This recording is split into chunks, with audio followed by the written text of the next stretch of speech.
Hello, and welcome to Middle East Focus, a weekly podcast on regional affairs and U.S. policy, produced by the Middle East Institute in Washington, D.C. I'm Alistair Taylor, MEI's editor-in-chief.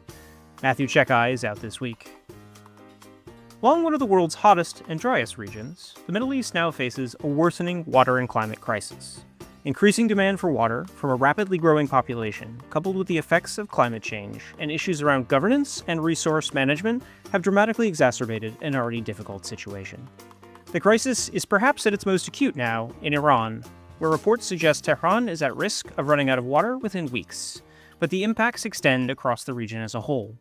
Matters are made worse by the region's intense heat waves. This was vividly illustrated by the situation in Iraq this week, as scorching summer temperatures of over 50 degrees Celsius, or 122 degrees Fahrenheit, and the resulting spike in energy use triggered a, quote, total outage of the electrical grid on August 11th. To discuss these issues and more, we're joined today by Karim Elgendy. Karim is a climate, energy, and sustainability expert based in London with more than 2 decades of international experience, spanning public energy and climate policy, environmental strategy, and sustainable urban development. He's the executive director of the Carbon Institute, the first think tank focused on climate and energy in the Middle East and North Africa, and an associate fellow at both the Middle East Institute and Chatham House in London.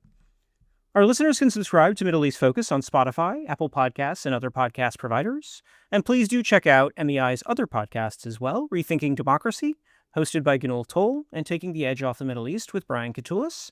A quick programming note before we start as well. Middle East Focus will be on summer break for the next 2 weeks. We'll be back with the next episode at the beginning of September. Karim, welcome to Middle East Focus. It's great to have you on the program. Thanks, Alistair. Thank you for having me, and I look forward to the conversation. It's certainly topical and of great interest to the region. Yes, and from a sweltering Washington, D.C., I can tell you we're very much feeling the heat wave as well. So to start things off with, can you give our listeners a kind of brief overview of the Middle East water and climate crisis? How bad is the situation, and what impacts is it having across the region? Sure. Briefly, the region is mostly a desert, so it tends to lack most water resources, or human settlements that happen in the region happen only in those few geographic quirks, those rare locations that do have some water availability and that they have enough soil to support food production. So the baseline for the region is that the region is water stressed. But if you look at the current nation states or countries of the region, you'll find that reflects that basic geographic fact. And 16 out of 25 most stressed countries in the world are in the MENA region. The average water availability, renewable water availability in the region tends to be a sixth of what is available globally.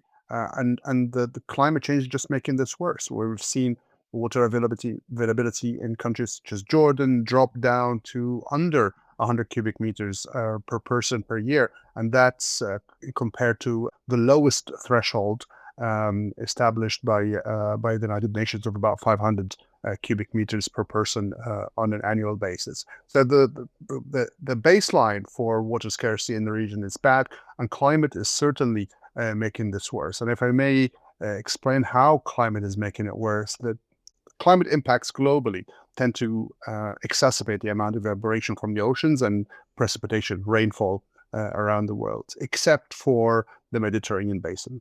So parts of the Middle East and North Africa region, so specifically the Levant and North Africa, not as much in the Gulf, will experience a drop in precipitation, which bucks the global trend of having about 20-25% increase in precipitation as a result of climate change. And this drop in precipitation is also coupled with increase in temperature, which will lead to more evaporation of surface water available in the region, which is scarce to start with. The third impact is an increase in variability of rainfall, which means longer droughts.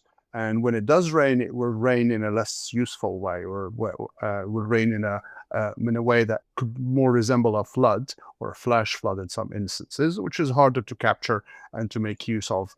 And coupled with the reduction in precipitation, that means those longer droughts are going to be tricky to bridge using groundwaters, which are already depleted and will not get replenished as much because of this reduced amount of precipitation. So all of these taken together paint a picture in which rain will be less, and the impacts on sectors dependent on rain will be felt specifically in the Levant, but also on the Atlas Mountains, so in the western parts of North Africa. So, Karim, just following up on that, why is addressing these issues around water scarcity and water resource management so important? Well, it's important for the obvious reasons.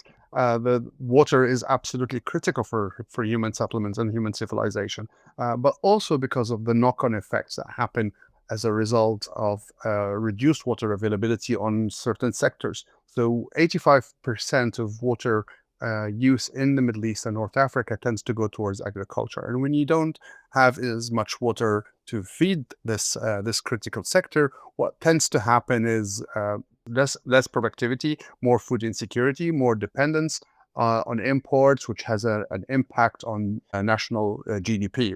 Additional imports will result in higher levels of expenditure, and as a result, could lead to both impacts on government spending on other sectors, but as well as price inflation. Both of those things could lead to discontent, social discontent. We've seen that certainly in the case of Iraq and Iran, where there has been protests over water directly, but also over water's impacts on food security and increase in food prices. So there's also the threat multiplier angle, where food production, public health, economic stability, impacts of less water availability or climate change impacts on water availability will tend to exacerbate any existing political tensions in the region. Not necessarily lead to nation-to-nation type of conflict over resources, but will more likely exacerbate existing political tensions within any given country. I want to turn now to take a closer look at the case of Iran, which I mentioned at the beginning of the program.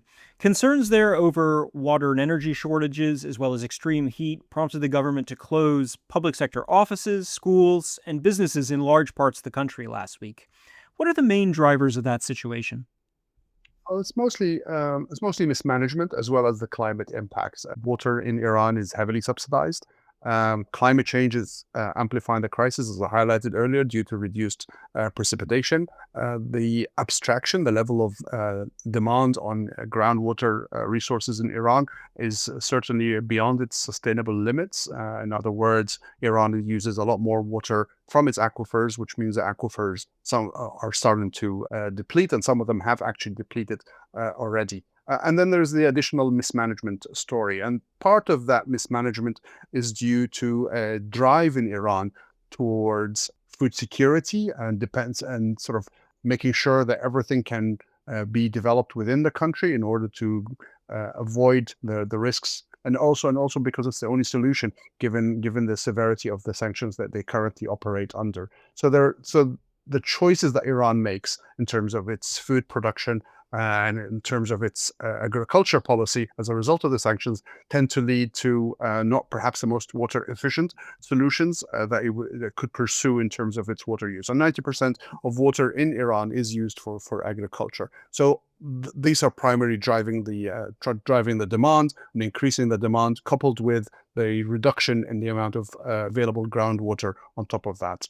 So I would say these tend to squeeze water from both sides. If you look at the Iranian government's response, it's been a short-term type of response by reducing demand artificially, shutting down certain facilities, and hoping that would rectify the issue in the short term. But that doesn't fix the over-reliance on subsidies, the over-extraction, and of course the self-sufficiency goals, which erode water security in the long term. So, kind of taking a step back, what do you see as the sort of key lessons or takeaways about resource management, or perhaps we should say resource mismanagement, from the Iranian case?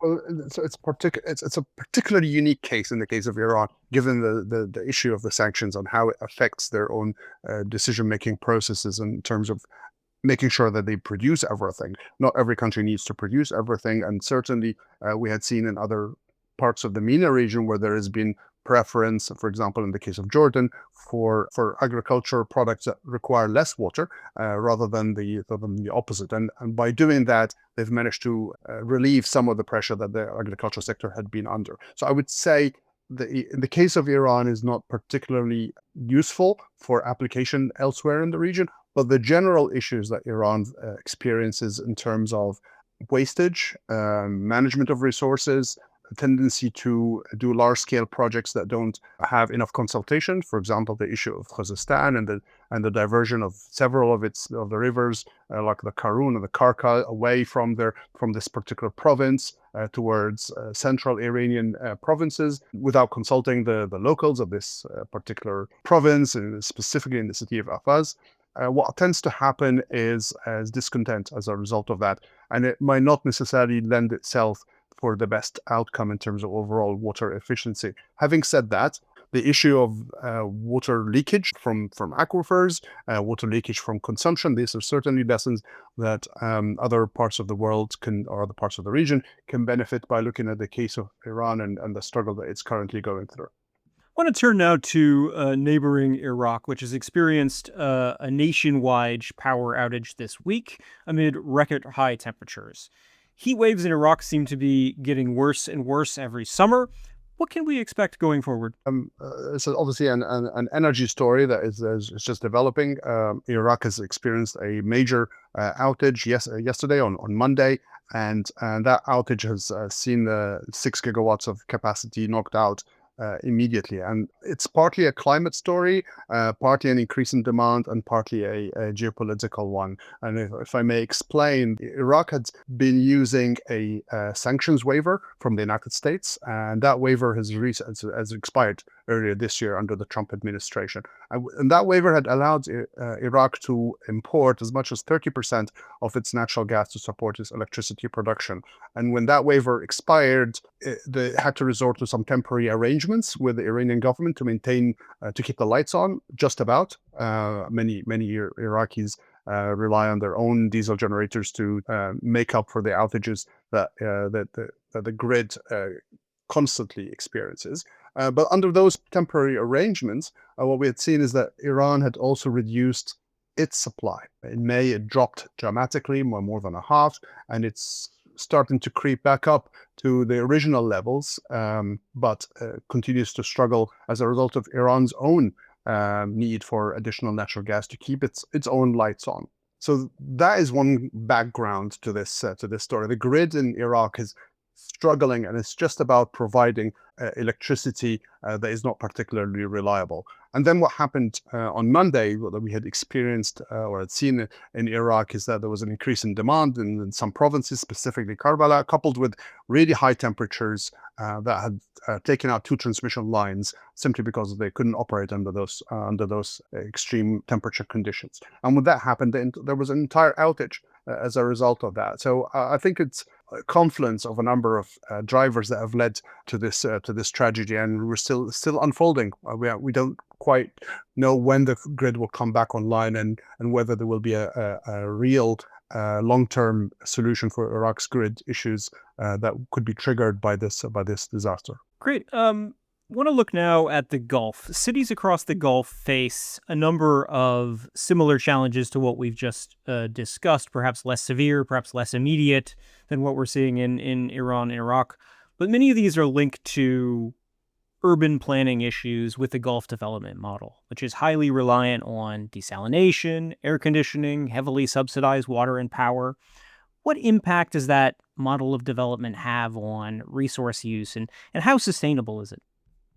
I wouldn't say that there's anything particularly wasteful about the urban development model itself, other than the tendency to build villas with swimming pools wherever possible and wherever there's demand for that, and there are no regulations to prevent this. But I think the primary driver in the case of increased water demand in the Gulf, across the Gulf nations, is the standards of water consumption that Gulf residents have gotten used to. And just to put this in perspective, it's about 500 liters a day that is currently designed for in a domestic context, and that could include the use of water for swimming pools as well. And that compares to about 150 liters per day in Europe. So it shows you the extent to which water consumption is quite high, and that is coupled with the fact that water use is highly subsidized across the Gulf. A few years back, water wasn't even metered, and there was no billing for it in some Gulf countries. And now we're seeing very highly subsidized water being provided both directly on water bills, but also the energy that goes into desalination is also subsidized. So there's an indirect subsidy that goes into water as well. So the challenge I think we have is one of lifestyle and limited regulations on reducing the amount of water that is currently used in domestic context. And domestic context is quite a significant part, given that agriculture is quite limited across the Gulf. Are we seeing efforts by Gulf governments to try to get at that kind of overuse on account of subsidies equation, or how are they trying to kind of deal with that situation? Well, there's been some attempts at reform, but there's a social contract issue here that makes this a little bit more complicated. There are some techno fixes that the region is aspiring towards. Some of it is using highly efficient desalination. So the Gulf tends to, or had historically used desalination that is integrated with the electricity production. So the excess heat that comes out of burning natural gas to generate electricity was diverted towards a desalination plant in a format known as cogeneration. And in this process, in the summer at least, this tends to be quite efficient. The winter, of course, it's a different story because the electricity demand is not as high because the air conditioning uses less. So this process is not as efficient and uses quite a bit of heat in order to desalinate the seawater. Currently, a new technology has emerged, which is 10 times as efficient, which is reverse osmosis, uses electricity instead, but the existing stock is still there. And converting the existing stock of desalination to a new one, and also finding a solution for the electricity that was generated together with the water is also not quite materialized yet. So the technology is there and their aspiration is there to move away from inefficient desalination systems towards more efficient ones that use less electricity and less energy in general is certainly there, but it's the struggle is doing this at scale and at a higher speed. And then there's the other environmental issue on top of this, which is the brine and what to do with the very salty substance that comes out of the desalination process and the impact that this has when it's discharged directly into the sea as it normally is. And then there's the water security story. With desalination, countries of the region don't really have any buffer. They don't have any storage capacity. The water is not is available when it's generated immediately in the desalination plants. And we've seen some efforts in both the UAE and Qatar to increase that storage capacity for resilience and for sustainability as well. The UAE recently had a plan, water strategy, to ensure that there is enough water to sustain the population on 2 days of normal conditions. And if it's an emergency, perhaps it could sustain it up to 16 days. And that would require less water use in those emergencies, or a reduced level of water consumption during those emergencies. In Qatar, there's been a major project, a strategic reservoir, which has been built overground. It's a large mega building, and it stores about 7 days of current consumption levels. And what we have seen in the UAE was also the use of an old aquifer in Abu Dhabi under the Liwa Oasis that was used in quite an innovative way to store or to contribute to part of that UAE storage project. So there has been some movement both on the reducing the demand side and also on ensuring a level of resilience in terms of resilience to risk, given its high dependence on desalination. So the Gulf states are in the process of a kind of very large-scale development push with a variety of these projects like Vision 2030. And I'm just curious, to what extent, from what you've seen so far, as they build out these major projects, including flagship mega projects like NEOM in Saudi Arabia, are they kind of learning those lessons? Are they proving more sustainable? Those new projects, are they taking these lessons on board and trying to address those issues? They are, and the aspirations tend to be both providing high levels of luxury, as many of these projects aspire to. So I'm not at liberty to speak at individual projects because of non-disclosure arrangements I have. However, I can say in general that many of these large-scale projects across Saudi Arabia have combined aspiration. And one is to provide a high level of user experience, consumer experience, resident experience that provides the best that the world could provide, while at the same time sticking to the highest level of sustainability in terms of energy efficiency, water efficiency, and other forms of resources efficiency. So the tension one finds is between satisfying these two things. But certainly they have their hearts in the right place. They've learned the lesson from the existing model of development, and they are trying to aspire towards something that would be more environmentally sustainable in the short term and in the long term. And we've seen in case of some of those projects where there has been an aspiration to build a desalination plant that would one, be powered by renewable energy sources directly, and two, not produce any brine or any liquids to the external environment, and so it would have minimal environmental impact as a result. So that project had experienced a setback in the last few months, but certainly indicates a direction of travel that, as you suggest, learns from previous mistakes and tries to move towards sustainability. One of the other big areas of focus for a number of the Gulf states is the development of kind of next generation technologies, things like AI. It's gotten a lot of press coverage here in the US, especially following President Trump's visit earlier this year. The resulting large-scale build-out of data centers focusing on AI is likely to drive a pretty dramatic increase in the use of water for cooling in particular. How much of an environmental concern is that for you? Is the expected growth of kind of AI-driven water demand? Not as much as it is in the US. I mean, the expected increase in energy and water demand in the United States dwarfs everywhere else. I mean, we're expecting to see an increase in about 12% of electricity demand in the US by 2030, just driven by AI. We're not seeing anything like this in China. We're certainly not seeing anything like this in the Middle East and North Africa. So we will see some increases, and those increases could be mitigated.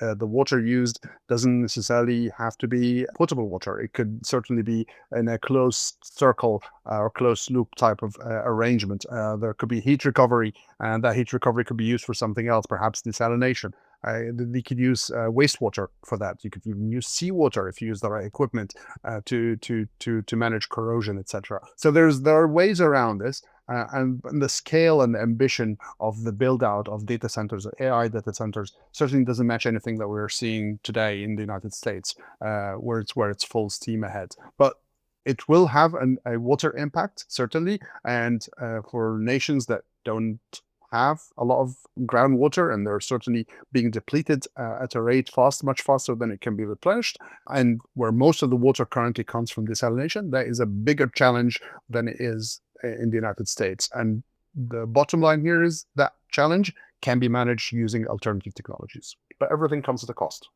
It always does. You touched on it earlier, and I wanted to circle back to it because it is such an important aspect of this whole conversation, which is, of course, the agriculture sector, which remains the single largest consumer of water in most of the region, and thus is a key, absolutely key part of this equation. What trends are you seeing there in terms of water use, either positive or negative? Is technology playing a role there too in helping to address any of these challenges? Sure. Obviously, agriculture is where 85% of water goes in across the MENA region. It varies from one country to the other, but that's the overall average. And we had seen some movement on efficiency, specifically on irrigation. Not every country in the region uses irrigation to start with, so a lot of countries depend on rain-fed agriculture across the Levant, and many parts of Morocco and Algeria in the north specifically use rain-fed agriculture. But where it does depend on irrigation, for example, in the case of Egypt, where there's a large-scale irrigation network, we see a movement in new lands where the soil enables that to experiment and to use large-scale drip irrigation systems. And these could offer incredible water savings, up to 90% for certain crops. The other development that we are seeing that I think is fascinating is that in Morocco, where there is a real challenge as a result of reduction in precipitation to satisfy agricultural demand, we're seeing the use of desalination plants for agriculture. So new desalination plants in Agadir and in other regions have been both powered by wind and solar, but also have been directed towards agricultural water needs, which means that the cost of desalination from these new plants, specifically reverse osmosis ones, has dropped so much that it has become economical to use them at scale in agriculture. I want to turn to one other facet of this whole situation next, which is the cross-border water issues. We've seen a number of transboundary water issues in recent years that raise the prospects of potential conflict over water resources, places like Iran and Iraq, Syria and Turkey, Iraq and Turkey, and of course Egypt, Sudan, and Ethiopia with the Grand Ethiopian Renaissance Dam, to name just a few of them. How concerned are you about scenarios like that, about a so-called water war breaking out? Sure. Well, I'm concerned about tensions, but I'm not as concerned about a resource war as such. The baseline here is that 60% of the region's water is transboundary, and there isn't a single country that is self-contained in terms of its water resources. Every single country in the region shares water resources with another regional country, surface water, groundwater, and there's hardly any water agreements, written water agreements between them. I think some exceptions are like the DC Sac Aquifer between Saudi Arabia and Jordan that only happened in 2015. So we have this shared resources that are not very well managed, and certainly there's not been written agreements on how they're gonna be shared. Having said that, the reason I'm not very concerned is that if you look historically at the full picture of incidents of collaboration and conflict or tensions over water across the region, um, you'll find that despite the scarcity, despite the regional dependence on water that tends to be always at a premium, there has been more cases of water cooperation during time of scarcity or than cases of competition. And that most cases of conflict have actually happened in the 1960s and the 1970s between Israel and its neighbors. So I wouldn't say that we're going to see resource war as a result of reduced water resources, but I am concerned that there might be tensions as a result, and then the hope is, and it remains a hope, that this will spur a form of regional cooperation between coalitions of the willing, if you like, that can perhaps partner up on solutions, sharing of technologies, sharing of knowledge on how to manage this dwindling resource. I wanted to ask about that specifically next. What do you think can be done to kind of foster that sort of regional cooperation around water sharing and water cooperation in general? Well, the challenge really is in the details. In theory, regions want to cooperate, but what happens, and ultimately when it comes to the details of this cooperation, is that sovereignty always trumps everything. Nations of this region want to make sure that they're not under the leverage of any other nation, and as a result, finding a cooperation method or cooperation structure that enhances sovereignty rather than gives one party leverage over the other tends to be where the challenge occurs during these actual negotiations. Maybe a regional transboundary governance mechanism could be developed, but again, we'll come to the detail of how you do that. You would see some attempts in the GCC specifically for the unified water strategy, but it seems to have died a death, partly due to the Qatar rift with other GCC countries, and hasn't really picked up since. So in theory, this would be a great idea, and it could, in fact, spur a coal and steel type of interdependence between countries of the region. But in reality, the politics often gets in the way of getting this off the ground. So pushing the boat out a little bit, and from what your previous comments are, I don't know how optimistic you are about the prospects of this, but do you think down the line, under the right circumstances, there could be a sort of Iran, Arab Gulf water security cooperation mechanism that might kind of help to de-escalate regional tensions, kind of build pathways for kind of win-win collaboration?